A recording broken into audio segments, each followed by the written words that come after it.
बच्चों, आज की कक्षा में आप सभी का स्वागत है। आज हम लोग क्षितिज भाग 2 प्रथम पाठ पद पढ़ेंगे। सूरदास रचित सूरसागर के भ्रमर गीत से ली गई है पद। सर्वप्रथम महाकवि सूरदास के बारे में उनका जीवन परिचय जानेंगे। कवि सूरदास हिंदी साहित्य कोश के अनुपम प्रदीप्त नक्षत्र थे। श्री कृष्ण के बाल जीवन का सजीव वर्णन करने वाले वात्सल सम्राट के नाम से प्रसिद्ध इस कवि का जन्म सन 1478 में रुनकता क्षेत्र में हुआ था, जो मथुरा के निकट है। कुछ विद्वान इनका जन्म दिल्ली के निकट सिंही नाम के गांव में मानते हैं। मथुरा में गौ घाट पर रहते हुए इनकी भेंट बल्लभाचार्य से हुई। बल्लभाचार्य के शिष्य सूरदास जी अष्टछाप के कवियों में सर्वश्रेष्ठ थे। इन्हीं की आज्ञा से भागवत को आधार बनाकर इन्होंने पद रचना प्रारंभ की तथा मंदिर में रहते हुए स्वरचित पदों का कीर्तन करने लगे। कुछ लोग इन्हें जन्मांध मानते थे, परंतु बहुत से विद्वान इन्हें जन्मांध नहीं मानते हैं। जीवन भर श्री कृष्ण संबंधी पदों का गायन करने वाले सूरदास ने 105 वर्ष का लंबा जीवन जिया। कृष्ण भक्ति शाखा का यह सर्वोत्कृष्ट नक्षत्र सन 1583 में अनंत आकाश में सदा के लिए विलीन हो गया। सूरदास जी की प्रमुख रचनाएं हैं सूरसागर, साहित्य लहरी और सूरसारावली। इन रचनाओं में सूरसागर सर्वाधिक प्रसिद्ध है।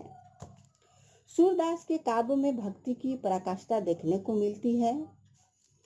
सूर के काव्य की भाषा ब्रज भाषा है।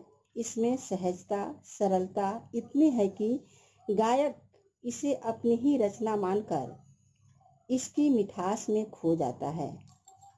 बच्चों, अब जो पद आपके पाठ में है वह सूरसागर के भ्रमर गीत से ली गई है।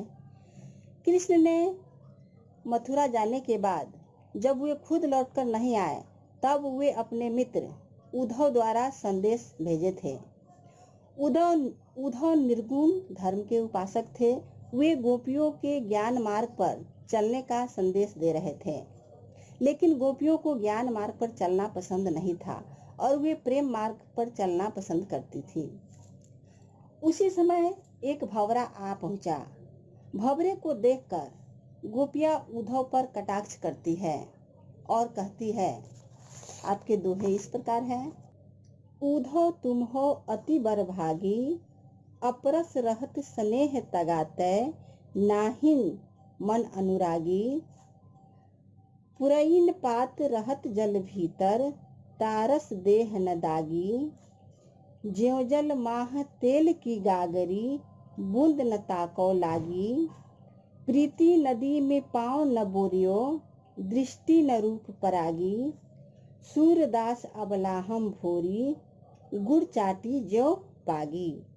बच्चे ध्यान देंगे, बरभागी का अर्थ होता है भाग्यवान, अपरस का अर्थ होता है अनछुए अलिप्त, तगा का अर्थ होता है धागा बंधन, अनुरागी का अर्थ होता है प्रेम में लिप्त, पुरैन पात का अर्थ होता है कमल का पत्ता, प्रीति नदी का अर्थ होता है प्रेम की नदी, पाँव का अर्थ है पैर, बोरियो का अर्थ है डुबोया, गुड़ चाटी जो पागी का अर्थ है गुड़ से लिपटी हुई चीटियां। भावार्थ इस प्रकार है। प्रस्तुत पंक्तियों के माध्यम से गोपियां उद्धव से व्यंग करते हुए कहती है कि आश्चर्य है कि तुम श्री कृष्ण के निकट रहते हुए भी प्रेम बंधन में न बन सके। तुम कैसे भाग्यशाली हो कि उनके प्रति तुम्हारा अनुराग उत्पन्न नहीं हुआ।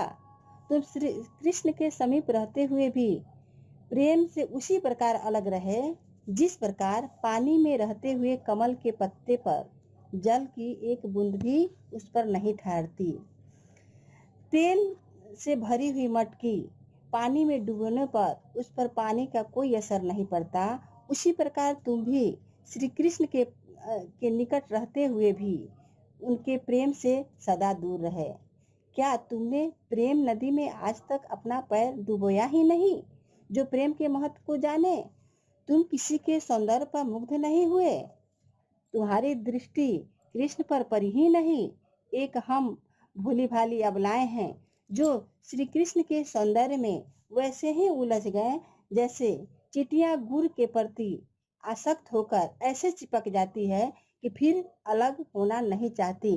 ठीक उसी प्रकार हम श्री कृष्ण के प्रेम में ऐसे मुग्ध हो गए हुए हैं कि उनसे अलग नहीं हो सकते।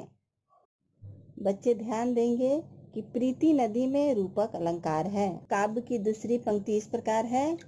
मन की मन ही मांझ रही, कहिए जाई कौन पै ऊधो, नाही परत कहीं। अवधि आधार आस आवन की, तनमन बिथा सही। अब इन जोग संदेश ही सुनी सुनी, बिरहिनी बिरह दही। चाहती हुती गुहारी दिजती तय, उत्तय धार बही। सूरदास अब धीर धरही, क्यों मर्यादा न लम्ही। शब्दार्थ इस प्रकार है, बच्चे ध्यान देंगे। अवधि, अवधि का अर्थ होता है समय। आस, आस का अर्थ होता है आशा। आधार का अर्थ होता है आधार। बिथा का अर्थ होता है पीड़ा, कष्ट। विरह का अर्थ होता है वियोग। गुहारी, गुहारी का अर्थ होता है रक्षा के लिए पुकारना। जितते तय में जहाँ से। धार, धार का अर्थ होता है योग की प्रबल धारा। धरही का अर्थ होता है धारण करें। मर्यादा का अर्थ होता है मर्यादा, प्रतिष्ठा। न लही, नहीं रखी। अवधि आधार आस आवन की में अनुप्रास अलंकार है। इस बात का बच्चे ध्यान देंगे। भावार्थ इस प्रकार है। प्रस्तुत पंक्तियों का आशय है कि गोपियां अपने प्रेम को श्री कृष्ण के समक्ष प्रकट न करने के कारण दुखी होती हुई कहती है कि मेरी मन की अभिलाषाएं मन ही में रह गई। अब अपने मन की व्यथा किसे जाकर कहें। मैं अपने प्रेम पीड़ा को दूसरे के सामने प्रकट भी नहीं कर सकती। श्री कृष्ण के लौटने की मन में आशा संजोए हुए उनके आने की अवधि को अपने जीवन का आधार बनाकर अपनी दुख पीड़ा को सहन कर रही थी। लेकिन उनके द्वारा भेजे गए योग के संदेश को सुनकर विरह की पीड़ा अचानक बढ़ गई है। विरह की पीड़ा में जलती हुई हमें अपनी रक्षा का जिनसे सहारा था, जिसे हम पुकार सकते थे, उसी ओर से योग की धारा बहने लगी। हमें पूर्ण आशा थी कि श्री कृष्ण जरूर आएंगे और हमारी पीड़ा को शांत करेंगे, लेकिन इसके विपरीत उन्होंने योग संदेश भेज दिया। अंत में गोपियां उद्धव को उलाहना देते हुए कहती है कि जिनके कारण हमने अपनी मर्यादा को छोड़ दिया था, उन्होंने अपनी मर्यादा का पालन नहीं किया। अब हम कैसे धैर्य धारण करें उद्धव, तुम ही बताओ, मैं क्या करूं। काव्य पंक्ति इस प्रकार है। हमारे हरि हारिल की लकड़ी, मन क्रम बचन नंद नंदन उर, यह दृढ़ करी पकड़ी। जागत सोवत स्वप्न दिवस निशी, कान्ह कान्ह जकरी। सुनत जोग लागत है ऐसो, ज्यों करुई ककरी। सूतो व्याधि हमको ले आए, देखी सुनी न करी। यह तो सूर तिनकी लय सौंपो, जिनके मन चकरी। शब्दार्थ इस प्रकार है। हारिल, हारिल एक ऐसा पक्षी जो अपने पैरों में सदैव एक लकड़ी लिए रहता है। नंद नंदन, नंद नंदन का अर्थ है नंद के पुत्र श्री कृष्ण। दृढ़ करी का अर्थ है मजबूती। निशी, निशी का अर्थ है रात। जकरी, जकरी का अर्थ है रटती रहती। करुई, करुई का अर्थ है कड़वी। व्याधि, व्याधि का अर्थ है रोग, पीड़ा, पीड़ा पहुंचाने वाली वस्तु। तिन्ही, तिन्ही का अर्थ है उन्हें। मन चक्री, जिनका मन चक्र के समान घूमता रहता है। भावार्थ इस प्रकार है। प्रस्तुत पंक्तियों के माध्यम से गोपियां उद्धव से कहती है कि हे उद्धव, श्री कृष्ण हमारे लिए हारिल पक्षी की लकड़ी की तरह है जिन्हें हम छोड़ नहीं सकते। जिस प्रकार हारिल पक्षी अपने पैरों में पकड़े हुए लकड़ी को किसी भी स्थिति में नहीं छोड़ता, वैसे ही हम अपने श्री कृष्ण को छोड़ने में असमर्थ हैं। हम नंद के पुत्र श्री कृष्ण को अपने मन क्रम वचन से अपने हृदय में बसाए हुए हैं। उन्हें सोते जागते स्वप्न में, दिन में, रात में सदैव कान्हा कान्हा की रट लगाए रहती हूँ। हे उद्धव, तुम्हारे द्वारा दिया गया योग संदेश तो कड़वी ककड़ी के समान लगता है, जिसके प्रति किसी की रुचि नहीं होती। योग साधना तो हमारे लिए ऐसा रोग है जिसके बारे में न तो पहले कभी देखा, न कभी सुना और न ही कभी होगा। हे उद्धव, योग साधना का संदेश उन्हें जाकर देना जिसका मन चक्री की तरह घूमता रहता है।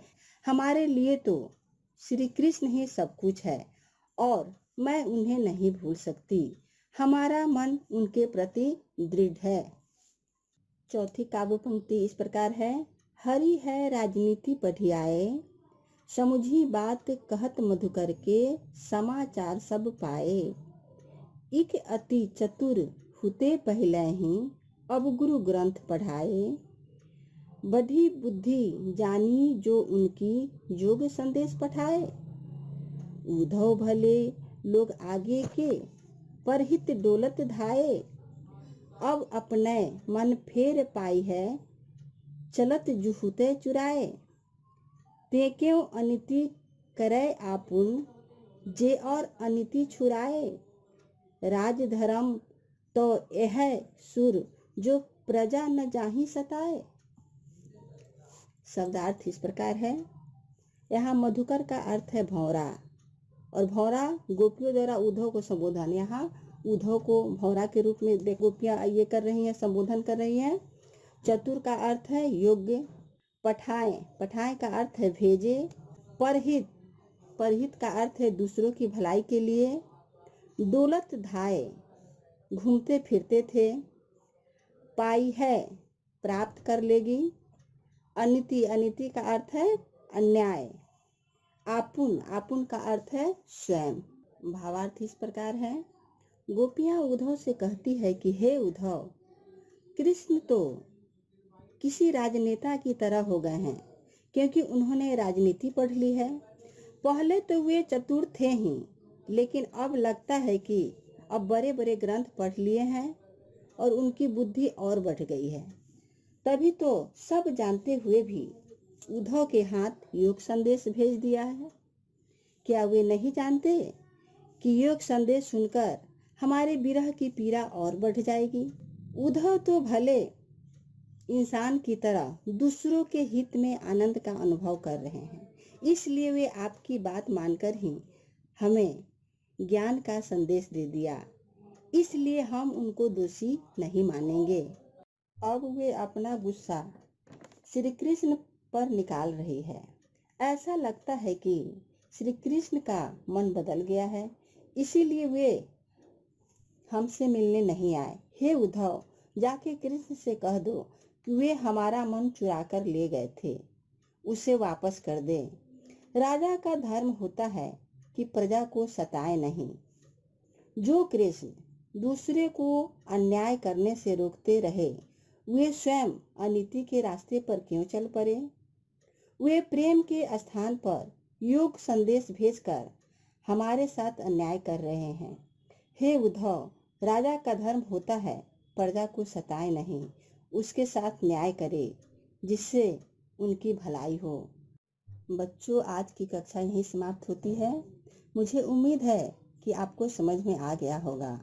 अगर समझ में आ गया होगा तो आप मेरे इस वीडियो को लाइक एवं सब्सक्राइब जरूर करें। धन्यवाद। अगली कक्षा में फिर हम आपसे मिलेंगे।